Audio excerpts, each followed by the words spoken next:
اعوذ باللہ من الشیطان الرجیم بسم اللہ الرحمن الرحیم انتم اشد خلقا من السماء بناها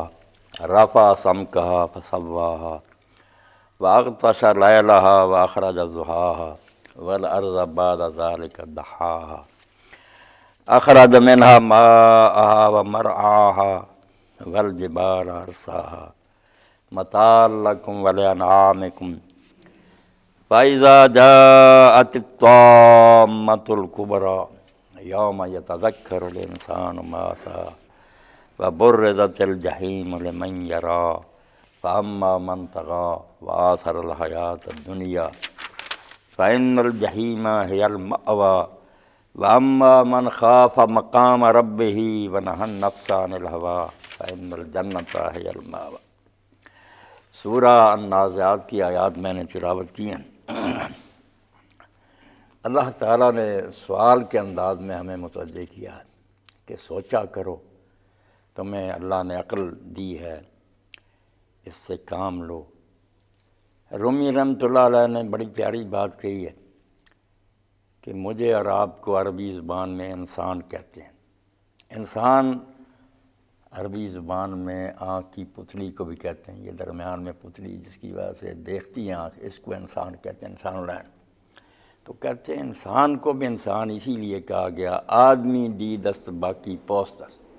باقی صرف چھلکا ہے۔ آدمی میں اصل بات جو جس کی وجہ سے یہ انسان ہے وہ دید ہے، دیکھنا۔ دیکھنا ایک تو یہ ہے جو ہم ایک دوسرے کو دیکھ رہے ہیں، روزانہ ہمارے سامنے سارے تماشے حضر ہو رہے ہیں، سورج آ رہا ہے، غروب ہو رہا ہے، چاند طلوع ہوتا ہے، پھر وہ گھٹتا بڑھتا ہے، دن رات آتے ہیں، بارشیں برستی ہیں، نباتات ہیں، ہم خود ہیں کو پیدا ہو رہا، سب کچھ دیکھتے رہتے ہیں مگر صرف دیکھ ہی رہے ہیں، اس سے کچھ سیکھتے نہیں۔ جو کچھ اللہ کے رسول علیہ السلام نے دعا مانگی تھی اور کہا تھا کہ اللہ نے جو مجھے حکم دیا اس میں یہ بھی بات ہے وَإِن يَكُونَ نَظَرِي عِبْرَةً، کہ میں جب کسی شے کو دیکھوں تو دیکھنے پر ہی نہ صرف رک جاؤں، اس سے کچھ آگے نتیجے نکالوں، آگے بڑھوں، کچھ سیکھوں اس سے۔ تو یہی رومی فرما رہا ہے آدمی دی دست باقی پوست، جو اہم کو کی طرح کہ روزانہ یہ چیزیں دیکھتے ہیں بس گزر جاتی ہیں، انہیں کوئی پتہ نہیں چلتا کہ کون یہ انتظام کر رہا ہے، کس نے یہ سسٹم جاری کیا ہوا ہے، کون نگرانی کر رہا ہے، ہمیں کیوں بھیجا ہے، کن باتوں کی ہم سے پرسش ہوگی، کدھر ہم نے جانا، کچھ نہیں سوچتے۔ آدمی دی دست باقی پوست است، دیداں باشد کے دیدے دوست، اور دیکھنا بھی وہی ہے جس سے دوست نظر آ جائے، اللہ مل جائے۔ اگر سب کچھ دیکھتا رہے، مینیجر کا ہی نہ پتہ لگے کہ کارخانہ ہے، چل رہا ہے، مشینیں ٹھیک کام کر رہی ہیں، مگر مزدور اور جو مالک وہ نظر نہیں آ رہا۔ یہاں امتحان یہ ہے کہ سارا کچھ سسٹم چل رہا ہے، مگر خود وہ آفس میں بیٹھا ہوا، اس کے کارکن بھی چلا کر ادھر ادھر ہو گئے، بیوقوف لوگ سمجھتے ہیں کہ اپنے آپ چل رہا۔ اللہ توجہ دلاتا ہے کہ اتنا بڑا سسٹم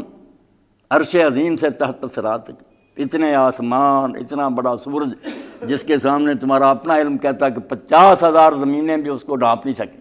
روزانہ آ رہا، ساری دنیا کو ہیٹ اور لائٹ مہیا کر رہا ہے، فصلیں پکا رہا ہے، جوار بھاٹا اس کی وجہ سے ہے، رنگ اس کی وجہ سے سارے پھلوں کے، تم بس دیکھتے رہتے اور یہ گزر جاتے ہیں۔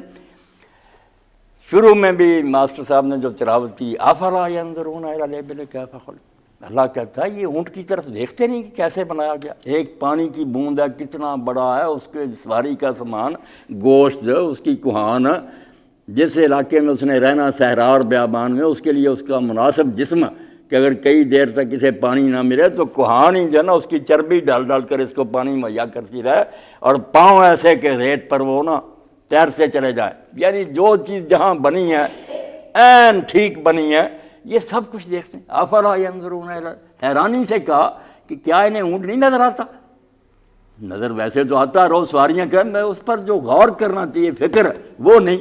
اس کی طرف اللہ کہہ رہا یہ اونٹ کو نہیں دیکھتے۔ وَإِلَى السَّمَاءِ كَيْفَ رُفِعَتْ، انہیں آسمان نہیں نظر آتا کتنا اونچا، اور اس میں کتنے کروڑوں سیارے اور ستارے گھوم رہے ہیں۔ وَإِلَى الْجِبَالِ كَيْفَ نُصِبَتْ، پہاڑ نہیں انہیں نظر آتے کہ کس طرح میخوں کی طرح گاڑ دیے گئے ہیں جنہوں نے زمین کو سنبھال رکھا ہے، ورنہ نیچے سب پانی پانی ڈولتی رہتی۔ نہ مکان بن سکتے، نہ سڑکیں بن سکتی، نہ ہیڈ بن سکتے، رہنا ہی مشکل ہوتا۔ کس نے یہ سسٹم کیا؟ وَإِلَى الْأَرْضِ كَيْفَ سُطِحَتْ، زمین کیسے بچھائی گئی، اس پر سبزے ہیں، اس پر فروٹ ہیں، دریا بہہ رہے ہیں۔ جب وہ سینری کو لوگ بنا لیتے ہیں تو کیسی عمدہ نظر آتی۔ ویسے اللہ کی بنائی کی طرف دھیان ہے، وہی سینری بنا کر کسی جگہ لگا دیں، بہت زیادہ عجیب بات ہے، پہاڑ پر پھول ہیں اور اس طرح پانی گر رہا۔ اللہ یہی توجہ دلا رہا کہ نظر جو ہے نا، دیکھنا، تمہارے اندر اصل شے یہی ہے۔ اگر یہ نہیں تو تم انسان کیوں کہلاتے ہو؟ پھر پتلی نہیں تم اندھے ہو، تم دیکھو۔ تو اسی کو اللہ کے نیک بندے نے بڑا اچھے انداز میں بیان کیا، دیکھنے والی آنکھ وہی ہے جو محبوب کو دیکھ لے، پردے کے پیچھے اللہ نظر آ جائے کہ اس نے یہ ساری پلاننگ کی ہے۔ ذالک تقدیر العزیز العلیم، یہ سارا پروگرام اس خدا نے بنایا جس کی نہ طاقت کا کوئی اندازہ ہے، نہ اس کے علم کی کوئی حد ہے۔ اور یہ ساری جو دور دھوپ ہے، سائنسی علوم ہے، اندھوں کو نظر نہیں آتا کہ یہ ساری کوشش تم جو کرتے ہو کہ یہ کیوں بنی ہے، کس طرح اس کے قوانین کیا۔ پھر کوئی مقرر اور قانون ساز ہے نا، جس نے جو شے بنائی ہے اس کے لیے کوئی قانون بنائے۔ خود بخود ہو گئی ہوتی تو تم کیوں تلاش میں، ایکسیڈنٹ ہو جائے کون ڈھونڈتا پھرتا کہ کیا ہوا؟ بھائی اچانک ہو گیا، یہ تم جانتے ہو، جان بوجھ کر انکار کرتے، ورنہ تمہاری ساری محنت جو ہے وہ خود بتا رہی کہ تم سمجھتے ہو یہ سوچی سمجھی بات ہے، اس کے کچھ ضوابط رسول ہیں۔ تو اللہ تعالیٰ اس چیز کی طرف بار بار توجہ دلاتا۔ تو شاعر کہتا ہے ببازار آمدان دل برد خلوت خانہ وحد، کمال کر دی یار اللہ کے بندے نے کہ اللہ چھپا ہوا تھا، جس کو صوفیہ کہتے ہیں نا، کن تو کنز مخین، میں ایک چھپا ہوا خزانہ تھا، ساری طاقتیں میرے پاس تھیں مگر کوئی نہیں جانتا تھا۔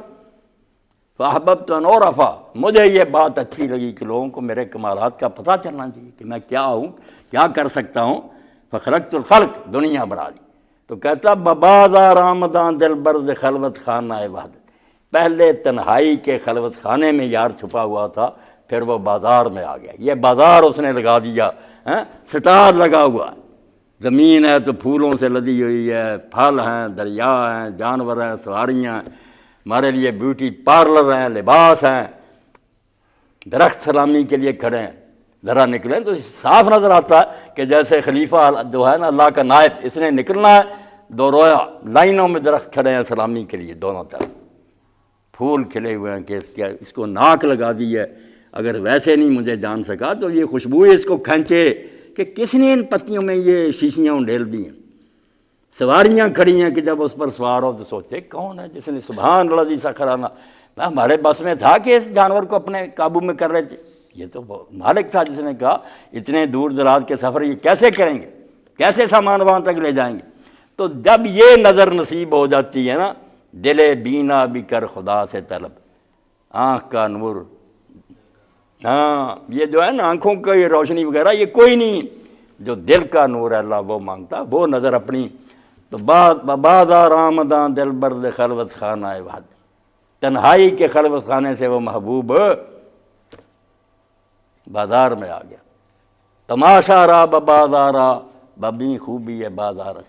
جیسے تو آرٹ کونسل میں چلا جاتا اور دیکھتا پھر اس کی پینٹنگیں، آ بازار میں اور محبوب کے بازار کی رونق دیکھ کیا کچھ اس نے بنایا، ایک ایک شے کو دیکھے، ایک ایک پتی پر۔ اسی لیے اسرائی صاحب نے بڑا اچھا مصرع لکھا کہ دوسرے لوگ تو گلاب کو دیکھتے ہیں نا تو ان باتوں میں سائنسدان پھنسے رہتے ہیں، طبیب اس سے کیا کیا چیزیں تیار ہو سکتی ہیں، کیا معجونیں بن سکتی ہیں، گلقند بن سکتی ہیں، ان کو اس کی فکر ہے۔ یہ نہیں دیکھتے کہ اس کی رانائی جو ہے اتنا بانک پن، خوشبوئیں نرم، اس سے یہ نہیں پتا اے گل بت خرسندم تو بوئے کسے داری۔ عارف جو ہے وہ سب سے پہلے دیکھتا ہے میں پھول اس لیے تجھے محبت سے دیکھتا ہوں اور پسند کرتا ہوں کہ تو میرے محبوب کی بو رکھتا ہے، میں جب سونگتا مجھے خدا یاد آتا ہے کہ کون تھا جس نے مجھے ناک دی اور ادھر میرے لیے خوشبو کا سامان کر رہی ہے۔ بازارا، بازار میں آ اور یار کا تماشا دیکھ کے اس نے کیسا بازار لگایا۔ تو قرآن مجید کا بہت جو حصہ اسی پر ہے کہ روزانہ کی جو شین آتی ہیں گزر جاتی ہیں، ہم نے کبھی توجہ نہیں کی کہ کس نے یہ کام کیا، کدھر سورج چل